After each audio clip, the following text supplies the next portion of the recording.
Hi friends, welcome back to my channel. आज आप लोगों के साथ शेयर करने वाली हूँ 32 साइज बोट नेक डबल कटोरी ब्लाउज पेपर फॉर्मा कटिंग। तो स्टेप बाय स्टेप देखने के लिए बने रहिए वीडियो का लास्ट तक।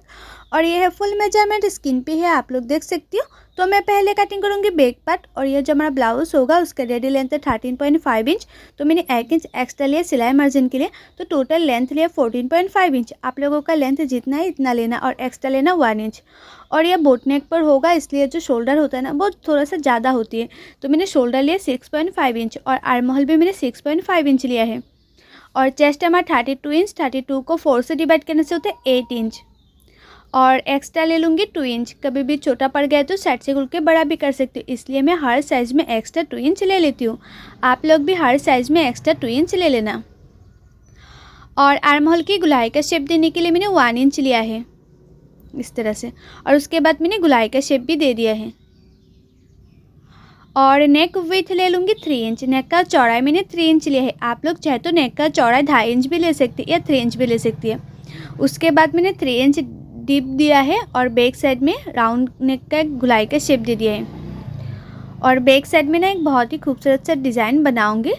तो मैंने 1/2 इंच नीचे और एक मार्किंग कर दिया है और उसी मार्किंग को इस तरह से सीधा कर लिया है। और उसी मार्किंग से 7 इंच तक मैंने लंबाई में एक मार्किंग किया है और उसी मार्किंग को भी मैंने इस तरह से सीधा कर लिया है। उसका मिडिल जो है ना वो मिडिल मैंने इस तरह से निकाल लूँगी। और आप लोग ना बैक साइड में चाहे तो कोई भी डिज़ाइन रख सकती है, मतलब कोई भी डिज़ाइन बना सकती है या सिंपल भी रख सकती है, कोई दिक्कत नहीं होगा। तो मैंने बैक साइड में इस तरह से एक डिज़ाइन बनाया है, बहुत ही खूबसूरत है। आप लोग भी बना सकते हैं इस तरह से डिज़ाइन। और शोल्डर को आर्म होल की तरफ 1/2 इंच डाउन करते हुए इस तरह से मैंने मार्किंग कर दी है। तो देखो मेरा ये जो बैक पार्ट है ना वो मार्किंग करने कंप्लीट हो गया। अब इसको मैं कटिंग कर लूँगी। और मैं आप लोगों को जैसे दिखा रही हूँ पेपर में कटिंग करना, आप लोग चाहे तो डायरेक्ट मेन फैब्रिक में भी कटिंग कर सकती है, कोई दिक्कत नहीं होगा। और शोल्डर को अभी मैं डाउन करते हुए कटिंग नहीं किया है, जब सिलाई करूँगी ना तब डाउन करते सिलाई कर लूँगी। आप लोग हमेशा ही बोट नेक पर, हाई नेक पर, कलर नेक पर जो शोल्डर होता है ना वो आर्म होल की तरफ डाउन करते सिलाई करना। तो देखो मेरा ये जो बैक पार्ट है ना वो कटिंग करना कंप्लीट हो गए। अभी मैं फ्रंट पार्ट कटिंग करूँगी। तो फ्रंट पार्ट के ऊपर मैंने बैक पार्ट को इस तरह से रखा है। और फ्रंट पार्ट का जो लेंथ है वो मैंने नीचे की साइड से 1 इंच एक्स्ट्रा लिया है, क्योंकि फ्रंट पार्ट में जो बेल्ट होता है बेल्ट को फोल्ड करने के लिए हमें 1 इंच एक्स्ट्रा चाहिए, इसलिए मैं 1 इंच एक्स्ट्रा पहले ले लेती हूँ। आप लोग एक्स्ट्रा नहीं लेंगे तो सिलाई जब करेंगे ना फ्रंट साइड में एक्स्ट्रा फैब्रिक लगाना पड़ेगा। एक्स्ट्रा फैब्रिक लगाना ना पड़े इसलिए मैंने 1 इंच एक्स्ट्रा ले लिया है। और जहाँ मैंने फिटिंग के लिए सिलाई किया था ना वहाँ मैंने इस तरह से एक मार्किंग कर दिया है। और आर्म होल को भी 1/2 इंच अंदर रख दिया और एक शेप दे दिया है। आप लोग हमेशा फ्रंट साइड में आर्म होल का जो गुलाई का शेप है वो अंदर रख दे और एक शेप दे देना हर साइज़ में। और फ्रंट साइड के जो नेक डीप है वो मैंने लिया है 6.5 इंच। उसके बाद सिंपल गुलाई का शेप दे दिया है। और बेल्ट के लिए मैंने 3 इंच पे एक मार्किंग कर दिया है। नीचे की साइड से 1 इंच को छोड़ते हुए उसके बाद मैंने 3 इंच पर मार्किंग किया है बेल्ट के लिए। अभी मैं कटोरी ले लूँगी 5 इंच। कटोरी के लिए मैंने 5 इंच लिया है। और जहाँ मैंने आर्म होल के गुलाई का शेप दिया था ना वहाँ साइड से लिया है 2.5 इंच। और जितना मैंने नेक डीप लिया था फ्रंट साइड में उससे 1 इंच ऊपर और एक मार्किंग कर दिया है। अभी तीनों मार्किंग को इस तरह से मिला दूँगी। और जितना मैंने कटोरी के लिए लिया था ना उसको मैंने इस तरह से हाफ़ करते एक मार्किंग कर दूँगी। और उसी मार्किंग का जो लंबाई है वो मैंने लिया है 2.5 इंच। और साइड से ले लूँगी 3 इंच 3 इंच। यह साइड से भी मैंने 3 इंच लिया है और यह साइड से भी मैं 3 इंच ले लूँगी। उसके बाद तीनों मार्किंग को इस तरह से मिला दूँगी।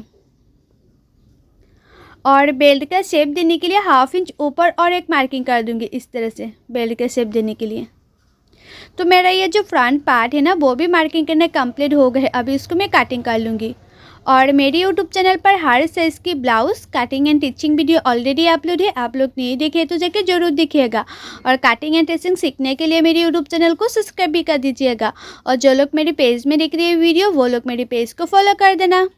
और ये जो पेपर फॉर्मा है ना, पेपर फॉर्मा को फैब्रिक के ऊपर कैसे रखना है और कैसे सिलाई करना है उसका भी फुल डिटेल से वीडियो अपलोड किया हुआ है, आप लोग जाके ज़रूर चेक कीजिएगा।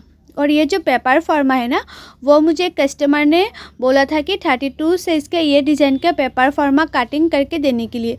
तो उसी दीदी के लिए मैंने कटिंग किया, तो मैंने सोचा आप लोगों के साथ भी शेयर करूँ। और आप लोगों को कैसा लगे कमेंट करके ज़रूर बताना। तो देखो ये जो कटोरी का पार्ट है ना वो बड़ा करना पड़ेगा, नहीं तो छोटा पड़ जाएगा सिलाने के बाद। तो नीचे की साइड से मैंने 1 इंच कटोरी के पार्ट को बड़ा करी हूँ और ऊपर से मैंने हाफ इंच बड़ा करूँगी। जो सिलाई मार्जिन में जाएगा ना, इसलिए उसको इस तरह से शेप दे दूँगी। जिस तरह से कटोरी का शेप है ना वैसे शेप दे दूँगी राउंड करते हुए। और नीचे की साइड से भी मैं कटोरी को बड़ा कर लूँगी।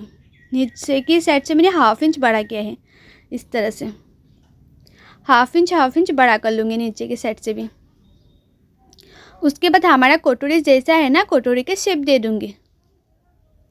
और आप लोग ना कटिंग अच्छी तरह से करेंगे तो टीचिंग भी अच्छी होगा, और टीचिंग अच्छी होगा तो ब्लाउज़ फिटिंग्स भी बहुत ही अच्छा आएगा।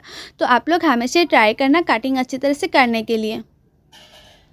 और आप लोगों को मैं जैसे दिखा रही हूँ ना वैसे अगर कटिंग करके टीचिंग करेंगे ना तो आप लोगों का जो ब्लाउज़ है वो 100% नहीं 1000% गारंटी के साथ बोल रही हूँ, फिनिशिंग के साथ फिटिंग होगा। तो देखो मेरा ये जो फर्स्ट कटोरी है ना वो मार्किंग करने कंप्लीट हो गए। अभी इसको मैं कटिंग भी कर लिया है। अभी इसी कटोरी से मेजरमेंट लेके सेकंड कटोरी भी कटिंग करूँगी। तो इस तरह से मेजरमेंट लेना है। तो आया है 7 इंच, तो उसका चौड़ाई में ले लूँगी 7 इंच। सेकंड कटोरी के लिए मैंने चौड़ाई में 7 इंच लिया है और लंबाई ले लूँगी 4 इंच। ये साइड से भी मैंने 4 इंच लिया है और ये साइड से भी मैं 4 इंच ले लूँगी। और उसके बाद जितना मैंने लंबाई लिया है ना 4 इंच, उससे 1 इंच नीचे और एक मार्किंग कर दूँगी इस तरह से। 1 इंच नीचे दोनों साइड में मैंने 1 इंच नीचे मार्किंग कर दिया है। और नीचे के साइड से भी मैंने हाफ इंच ऊपर और एक मार्किंग कर दूँगी। और नीचे का जो साइड है ना वो होगा बेल्ट का पार्ट के लिए, जो जॉइन करना पड़ता है बेल्ट का पार्ट वो। तो उसके बाद ये जो हमारा फर्स्ट कटोरी है ना, फर्स्ट कटोरी को इस तरह से रखना है। उसके बाद शेप दे देना है। आप लोग ना इस तरह से शेप देंगे तो परफेक्ट होगा कटोरी का शेप। बहुत लोगों को होता है ना कि शेप अच्छी तरह से नहीं आती है, तो आप लोग ना इस तरह से कटिंग करेंगे तो उसका जो शेप है वो परफेक्ट आती है। तो देखो मेरा ये जो कटोरी का पार्ट है सेकंड कटोरी का पार्ट वो भी हो गए है। और उसके बाद इस तरह से चेक कर लेना है उसका जो शेप है वो परफेक्ट आए कि नहीं। तो देखो परफेक्ट आए हैं। तो ये जो हमारा कटोरी का पार्ट है वो भी कटिंग करने कंप्लीट हो गए हैं। अभी मैं स्लीप कटिंग करूँगी। तो स्लीप के लिए जो हमारा बैक पार्ट है, बैक पार्ट से मैंने मेजरमेंट ले रही हूँ। तो मैंने ऊपर से हाफ इंच छोड़ते मेजरमेंट लिया है, क्योंकि ऊपर हाफ इंच शोल्डर सिलाई में जाएगा इसलिए। तो मेजरमेंट में आया है 8.5 इंच। और स्लीप के लिए जो पेपर है वो मैंने 2 फोल्ड किया है। आप लोग फैब्रिक में कटिंग करेंगे तो फैब्रिक को 4 फोल्ड में कटिंग करना। तो स्लीप का जो चौड़ाई है वो मैंने ले लिया है 8.5 इंच और स्लीप का लंबाई लिया है 9 इंच। आप लोगों को स्लीप का लंबाई जितना चाहिए इतना ले सकते हैं, लेकिन जितना लंबाई लेंगे ना उससे 3 इंच नीचे और एक मार्किंग कर देना इस तरह से। और ये साइड से लेना है 2 इंच पे और ऊपर की साइड से लेना है 1 इंच पे इस तरह से। उसके बाद दोनों मार्किंग को इस तरह से मिला देना है। और उसके बाद हमारा जो स्लीव होता है ना उसके शेप भी दे देना है। और आप लोग ना इस तरह से स्लीप कटिंग करेंगे तो स्लीप कटिंग करने में बहुत ही आसानी होगा, परफेक्ट फिटिंग आएगा, कभी भी टाइट लूज छोटा बड़ा नहीं होगा। और मोहरी लिया है मैंने 5 इंच और एक्स्ट्रा ले लूँगी 2 इंच। उसके बाद इस तरह से मैं मार्किंग कर दूँगी इसी तरह से।